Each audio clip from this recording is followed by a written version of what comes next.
I am a 6-year NFL veteran. I am an entrepreneur.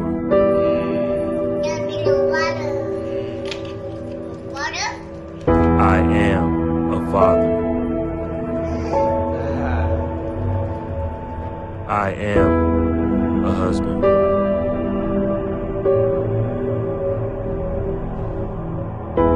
I am a philanthropist. I am a son. I am anxiety. I am depression. I am a success. We're not vulnerable when it comes to our mental state. I am everything my helmet can't protect me from.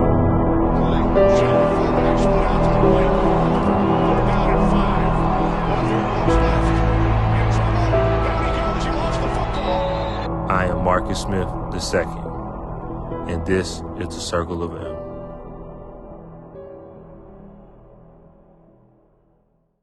Welcome back to Linking with Lili. If you wasn't aware, May is Mental Health Awareness Month.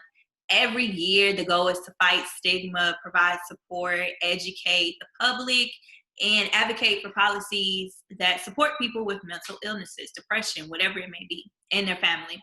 It also aims to draw attention to suicide, which can be caused by mental illness and mental health. And on a personal note, within the African American community, a lot of us have the same mental issues as the rest of the population, right?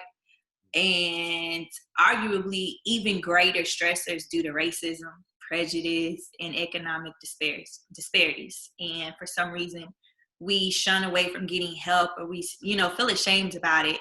But hopefully you and I, can bring more awareness to this and just talk about it from a real issue, and just, anybody out there listening who may be suffering from it, you're not alone.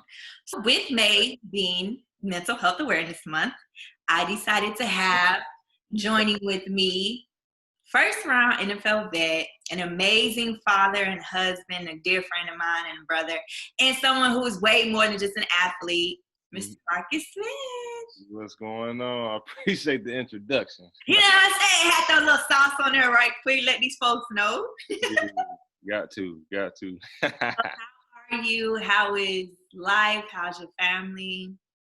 I think life is really good.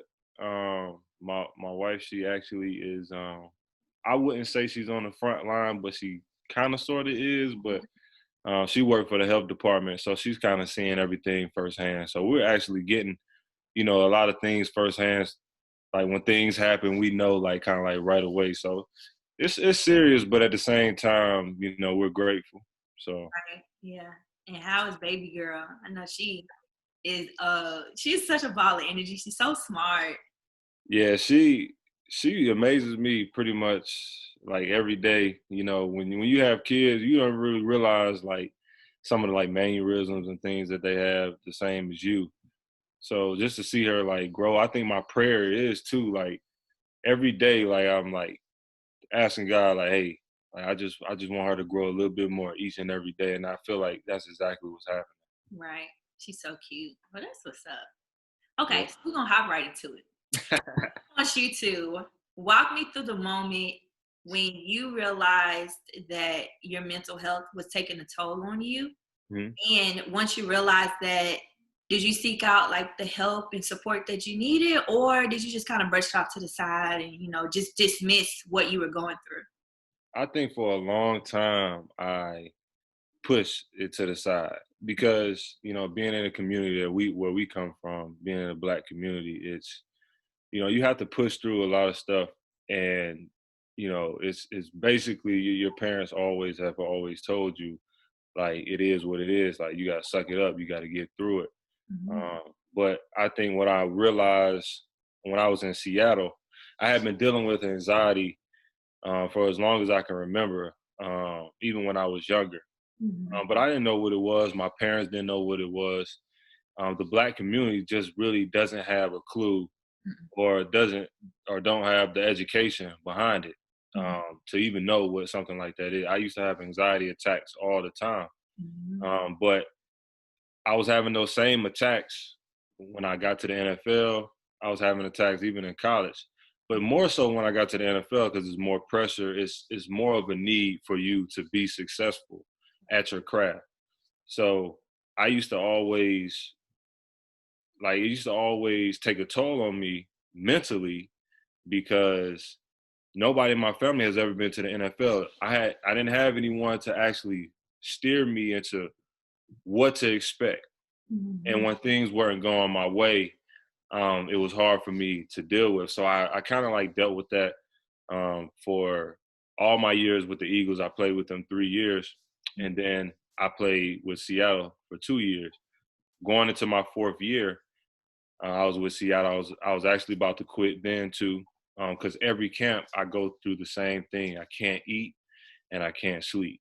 Wow. Like every camp, and it's from me having anxiety from the next day.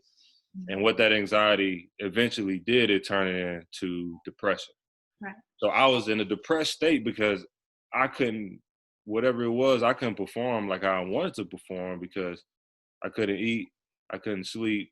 I had no appetite to eat in the morning before practice. So I'm just out there like just playing, like nothing, and with no sleep. So it really took a toll on me. And at that point in time, I didn't ask anybody for help. Even my wife, I kind of like, a lot of times us men, we keep a lot of things on the surface because we're taught to mask a lot of things. We're the strong ones. We are the people that keeps the family together. Well, we have emotions too at the same time, and we have to be able to speak about those emotions the same way that I'm speaking to you right now. So once I got to Seattle, I basically was going through that same thing. I had just signed a 1-year deal. It was a deal, basically like a prove-it deal for me to get more deals later down the line. So I felt like it was a lot riding on that. And so when I was going through that again, it was just like, oh my God, like I can't get through it. And ultimately, I wanted to just kill myself, because I felt like that's all I had knew. Yeah. Football. I didn't really think that, I wouldn't really think, I was being selfish at the time. I wasn't thinking past that. My wife, she was pregnant. I wasn't even thinking in that realm. I had got so far gone to the point where I wasn't thinking about anything. And at that point, when I was about to run my car off the road, because that's what I was definitely about to do, and when I couldn't get through it, it scared me, because my mother-in-law called me, right? Like right in the in the midst of me wanting to do what I wanted to do. She called me, and I talked to her, right? My wife called me. I was trying to get off the phone with them to proceed to do it, but they was talking to me, and by the time I got to the bottom of the hill, because this hill had like rocks, and like if you can imagine like a movie, it was kind of like in a movie sense, right? So they pretty much stopped me from doing what I was going to do. And me being a Christian, me being faithful to the word, to the Lord, I think it kind of scared me a lot, like a whole lot. And that's when I started to try to find help, to try to seek help. And I went to the organization, and they found somebody for me. And they also, let me take some time away from the game and really, get in the headspace where I need to be. Right. That's good. So was it difficult expressing that to you? Like, because, like we said, we grow accustomed to being ashamed of it or thinking that something's wrong with it. So was it difficult to express what you was going through to your wife or to your coaches and to the league, or did you see it as like a relief? I think it was definitely difficult to express to them.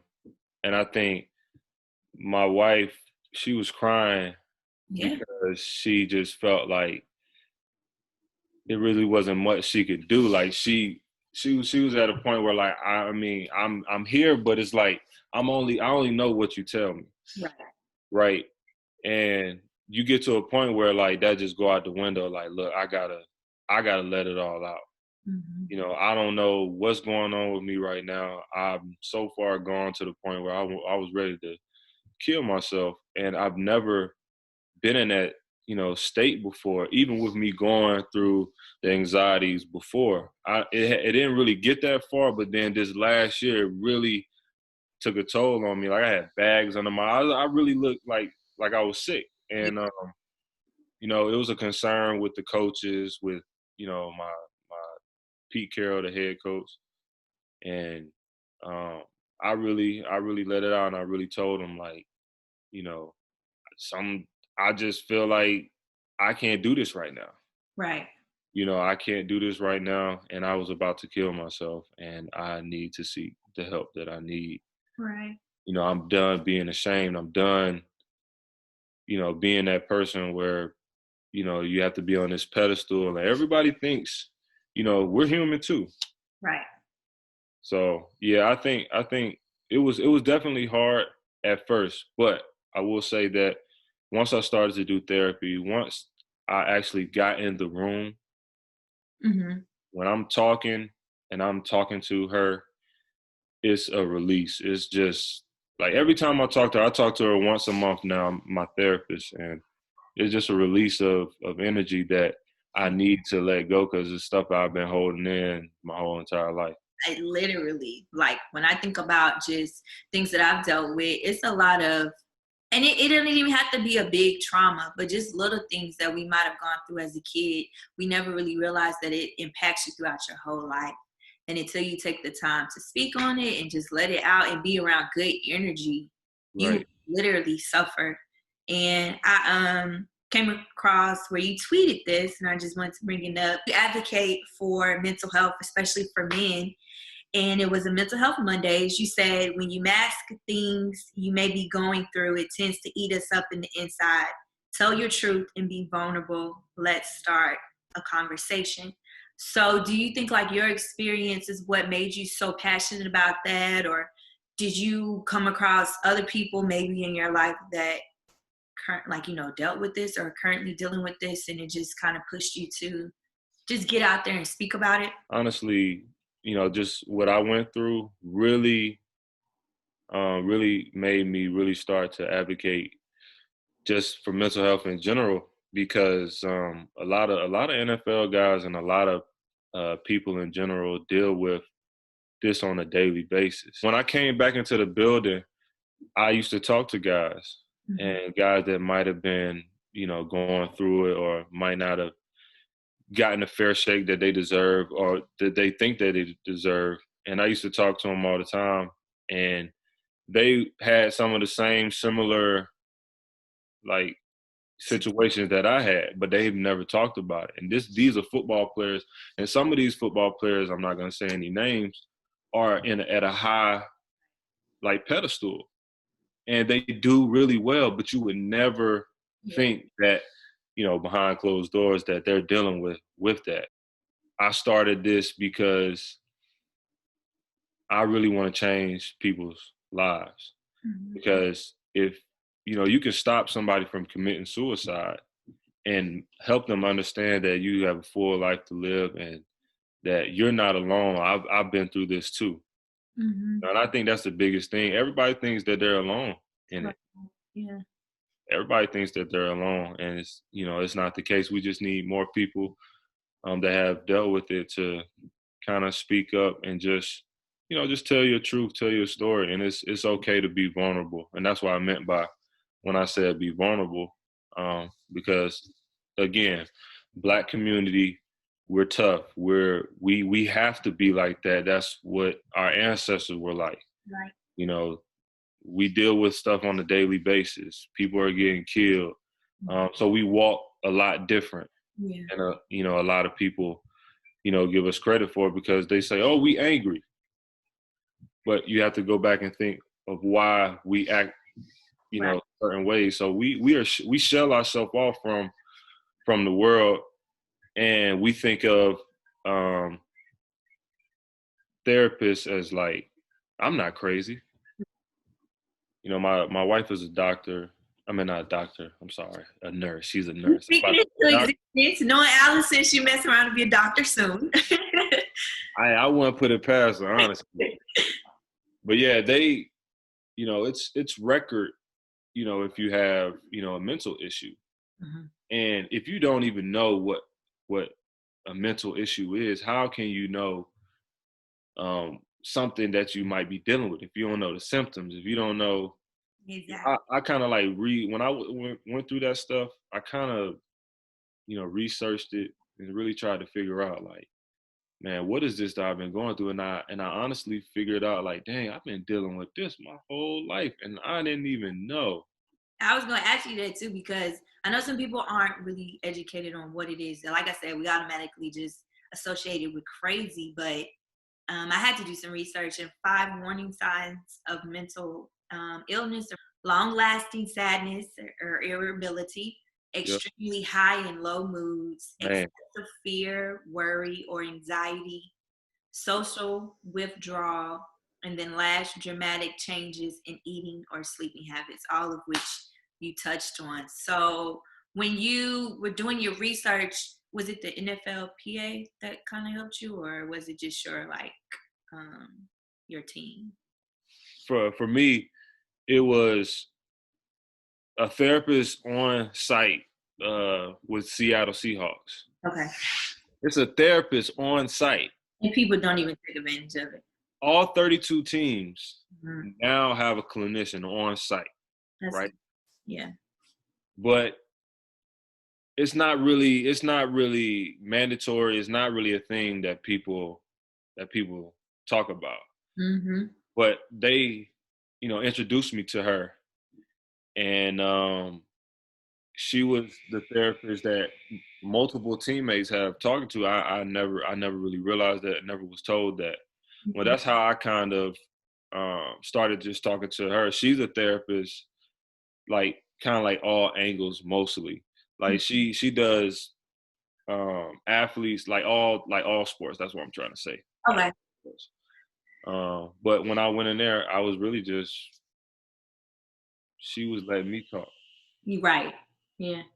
I know that I've dealt with it like my whole life, and like I've gone through a lot of adversity, and just being in like this whole pandemic, I've definitely had the time to like sit and be still and like just go through what I'm going through. And in the past, I would usually be hard on myself, or like tell myself like, suck it up, like you don't need to cry, or it's not that big of a deal, or whatever. But a lot of the things I went through really was a big deal. And now in my age of, 28, and just like I said, being still and thinking and praying, I'm not like easy on myself, but I allow myself to feel. So whatever I'm feeling that morning, I try not to be ashamed about it or beat myself up about it. If I want to cry, I'm gonna cry. If I want to cuss, I'm gonna cuss. You know what I'm saying? Like, and it's all natural, especially with the state that we're in right now, because and I just always want to be transparent.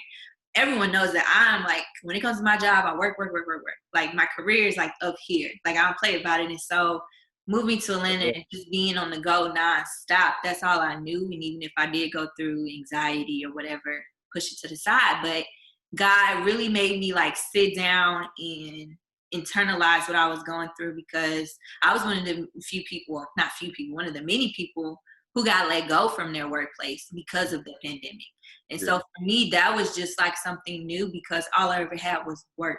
It was like work. That's what made me who I was. Like that's what kept me going.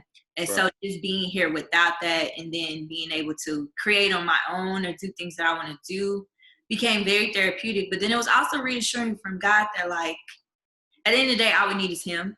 And like, I know for you, like being in the NFL, I know people probably reacted differently when you retired, or, when you chose, and I want you to speak on that, but I know that people, they just automatically associate us with that. And for me, that was hard, because people saw me as, oh, that's who works here. Oh, that's who does that. So now not having that up under my belt, I had to like just be okay with people just accepting me for this is just me. I don't need the job. All I need is God. And Yeah. life has been like, this pandemic sucks and it's bad, and I feel really, really bad for all the families who have lost loved ones. But for me, it's just been like a new chapter in my life that only God could have pushed me to have. Like, I wouldn't have done this on my own. Right. So I do want you to speak about when you decided to retire. I mean, because you're still young, you know, and like I said, first round, very talented. How did you deal with, I guess, people just maybe not agreeing with your decision or coming at you with multiple questions like, why did you retire? I think I didn't necessarily like deal with it. It's like I kind of like turned myself off from the world Mm-hmm. to really focus on me. And it was so funny because I got sick after um like I finally like walked away, Mm-hmm. and I was like, you know what, I'm gonna go get the help I need, and I'm really gonna enjoy, you know, my family. I'm gonna watch my daughter born. I'm gonna be fine. But really, like in that moment when I was when I was coming home, like nobody really agreed with it. But my wife, you know, she was cool with whatever I wanted to do. She just wanted me to be happy. Right. But people didn't agree with it. People didn't understand it. Uh, and I did get questions from my family because in their head, like you're a first round draft pick, you making this type of money, and like how do you have anxiety? Like how do you have depression?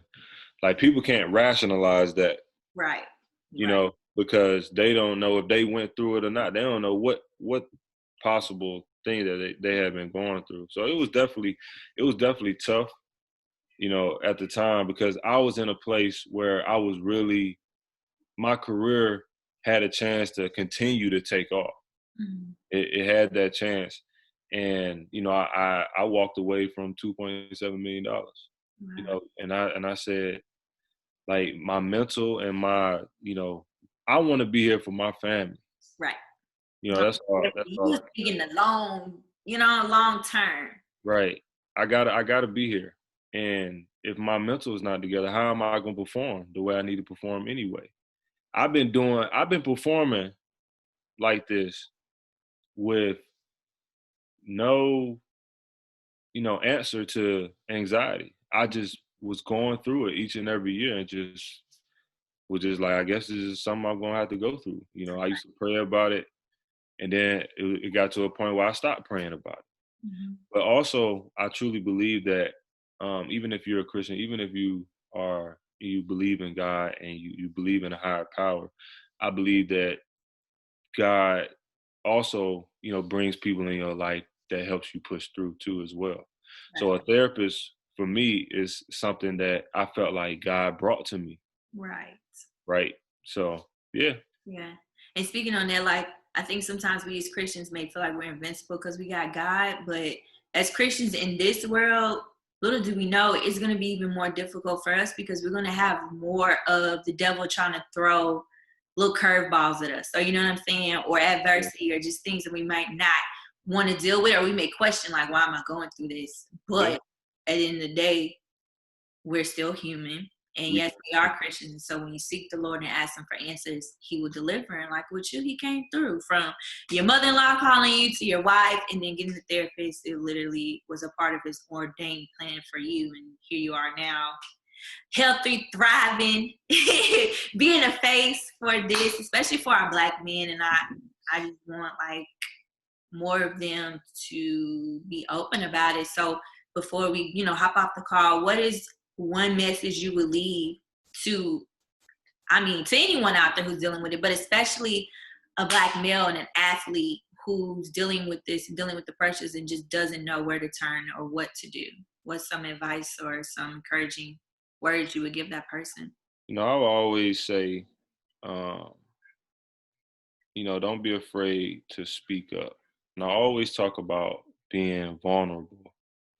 Vulnerable doesn't always have to come from a woman. When you find your wife or you find that person that you want to live with for the rest of your life, you tend to be vulnerable to that person.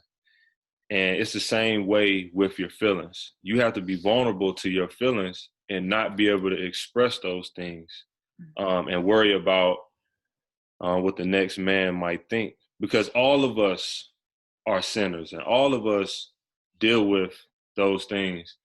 And I'm going to say this too. So I started to speak about mental health. And I had a mentor. He basically gave me a quote. And he said to me, he said, many of us are nourishing our fears while feeding doubt by starving our faith. Say that one more time for me. So many of us are nourishing our fears while feeding doubt by starving our faith. Wow. And when he said that to me, I'm like, wow. That's a quote that I would tell any and everybody that is dealing with that, because when you think about nourishing something, you eat stuff to get nourishment, Right. to feel better, to go throughout the day, to live. Mm-hmm. So you're allowing fear that doesn't come from God. Fear is not of God. Right. So you're nourishing it by feeding doubt to yourself. Mm-hmm. That fear is bringing doubt. You're starting to think about yourself in a way and don't believe in yourself enough to be able to accomplish the task that you're trying to accomplish. Right. And so when you do those two things, then ultimately your faith is starved because you don't have faith anymore. Mm-hmm. Mm-hmm. So, one thing I will always say is speak up. Mm-hmm. Number two is be vulnerable. Be vulnerable. It's okay to be vulnerable. It's okay to get the help you need. And it's okay to talk to a therapist. And it's okay to have a mental issue. Mm-hmm. Because if you have a mental issue, most of the times, if you look down your bloodline, right, you have had them too. Right. Nobody has just spoke, and you could be the deal breaker and start to speak and break the generational curse that we always do. Where's what I'm talking about? Come on, Marcus. Man. That's real, though. That is so real. I just appreciate you for just being so open and honest, and it's so needed. And how can people, keep up with you, stay in touch, help with everything you got going on? Well, my Instagram is MoneyMart91, mm-hmm. and you can catch me on that, or Twitter, which is Marcus Smith II. Mm-hmm. And I'm also about to start a podcast about Black fathers, and we'll be talking about that. And I'll be doing 5 minutes with Marcus on IG Live with different segments with different people about just mental health issues that they might have been going through, because I want to be able to talk to all types of people when it comes to mental health. Because my wife also said that when she was in school, when she was going to the University of Penn, the suicide rate there was really high. Wow. So I think it's important for me to speak to not only student athletes, but students, at school too. So, yeah. That is what's up. Well, keep up the great work. I'm going to tell everybody out there, like Marcus said, if you need help, reach out for help. Do not be embarrassed. And most of all, be kind to your mind and know that it is okay. It's okay. We all human. We all go through it. And, it's light on the other side of the tunnel. So thank you again, my brother. And keep up all of the great work. Continue to be a great father, a great husband, and living out your mission. And, if you need anything, let me know. Hey, you too. You too. You too. I will. I'm always here for you. You know that. For sure. You're right about that. You're right. You are. We may go a long time without talking, but you always been solid. We'll wheel it back. For sure. All right. Have a great rest of your day. All right. You too. Bye. I don't know about y'all, but I feel so good. I love to talk about, just things that we go through. It's all normal. It's natural. We got to be transparent. We got to be honest. Like I said, be kind to your mind. Seek the help that you need, and just know that you're human and that it's okay. We all go through it. We all deal with it, and you're not alone. So thank you for joining me. And be sure to follow me on Instagram at Liz2times and subscribe. Tune in, stay up to date. I told you I have more intimate conversations with a lot of my friends. And we're going to keep it going. Okay? Okay. So, you know how to do. Until next time, I'm about this thing. Bye.